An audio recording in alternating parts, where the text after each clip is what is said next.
বুধবার রাতে এইভাবেই হুঁশিয়ারি দিয়েছিলেন বিজেপি বিধায়ক শর্বরী মুখোপাধ্যায়। আর এবার দিলীপ ঘোষ তিনি হুঁশিয়ারি দিয়ে বলছেন, আবার যদি ওখানে দেশবিরোধী গতিবিধি দেখা যায়, আবার যদি স্লোগান ওঠে, তাহলে একই ঘটনা ঘটবে।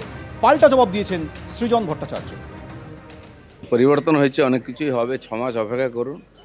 একটু উঠা পাল্টা উল্টা পাল্টা, তো এটা ঠিক যে দাদাগিরি দেশবিরোধী ক্রিয়াকলাপ এটা চলতে দেওয়া যাবে না কোথাও। টিএমসি এদেরকে পুষে রেখেছিল, দেশবিরোধীদেরকে। আমাদের লোকেরা ওখানে সার্জিক্যাল স্ট্রাইক করেছিল। আমি বলেছিলাম এগুলো চলবে না, বন্ধ করুন, এবং সেদিন আমরা করেছিলাম। এসএফআইয়ের অফিস টফিস ভেঙে দেওয়া হয়েছিল। আবার যদি ওখানে এরকম দেশবিরোধী গতিবিধি বা স্লোগান উঠে, একই ঘটনা ঘটবে, আবার সার্জিক্যাল স্ট্রাইক হবে। যাদবপুর সম্পর্কে মাঝে মধ্যে নিজে ভেসে থাকার জন্য 4টে কমেন্ট করেন, ওগুলো কেউ পাত্তা দেয় না। দিলীপ ঘোষ আগে শুভেন্দু অধিকারীদের সামলান, তারপরে যাদবপুর দেখবেন। ওনার নিজের দলের মধ্যেই গোয়াল ঘরে এত গুতগুতি। বাংলার সংস্কৃতি, বাংলার ইতিহাস, আমাদের স্বাধীনতা সংগ্রাম, এই সবটাকে যত তাড়াতাড়ি অপমান করবে বিজেপি, তত তাড়াতাড়ি ওরা মানুষের মন থেকে মুছে যাবে। সেই প্রক্রিয়া শুরু হয়ে গেছে।